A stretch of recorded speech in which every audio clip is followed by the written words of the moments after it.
Hey guys, today we're going to talk about shutter speed.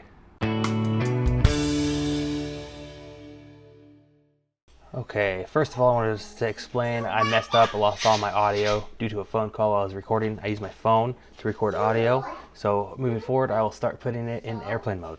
So hopefully I don't have to do any more of these commentaries in the future, but here we go.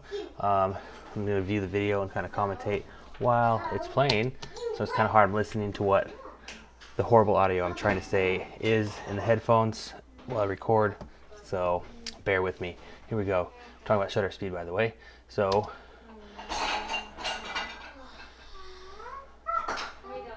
so we're talking about how the shutter relates to motion blur. There's my son, he's the pilot, Mr. Pilot. So short shutter speeds freeze motion. That also means less light that gets in. So you'll notice, well, I'm shooting in shutter primary mode. The faster your shutter speed results in a much more open aperture to allow more light in. So the faster your shutter speed is, the less time the sensor has to absorb light. So it needs to have an open aperture, or you'll have to adjust your ISO to be a little more sensitive to allow more light in.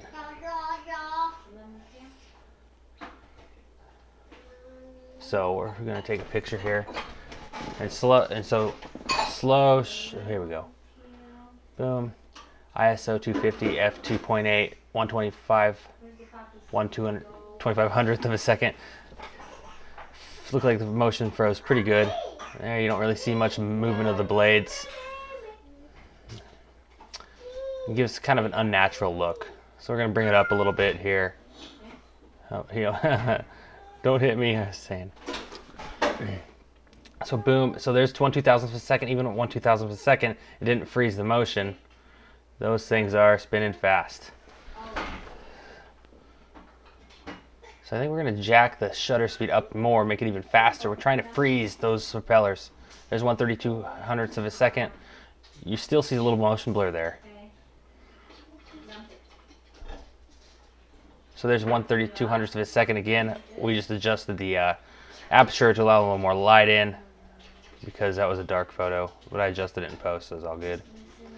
There, oh my goodness, so that's 1/6400th of a second. So we're gonna bump it to 1/8000th of a second. That's the most that 70 will do. Most cameras will do is 1/8000th of a second. Bam, that is a still photo.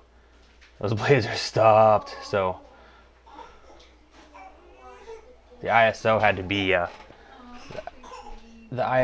be pretty high to accommodate that faster shutter speed, because 1/8000th of a second is so fast. Not very much light's getting into the camera, so that means a lot of grains getting introduced to the sensor because the ISO is so sensitive to light. But I had to do it to get that fast of a shutter speed.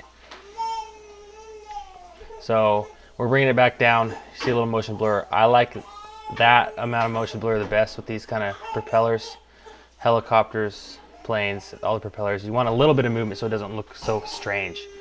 You'll know, if you remember, the completely still propellers look pretty awkward. So that's a pretty good one. That's 500th of a second. We're going to drop it down to 2/50th of a second. You almost can't even see the propellers there. And then we're going to 1/25th, and the propellers are pretty much invisible. Middle of the road's pretty good. 1/500th was pretty good. So here we go. We're going to compare. Okay, so long open shutter speed, you see the basketball blurred. Fast shutter speed, the basketball is very clear. So somewhere right in the middle, it looks a little bit more natural. And then we're going to show here the most extreme on both ends of the spectrum. Yep, so longer shutter speeds you get motion blur, short shutter speeds you get still images, and each one is right for a different situation. So longer shutter speed, you need a higher ISO. Shorter shutter speed, you need a smaller ISO. Anyway, Chase Griffith Photography.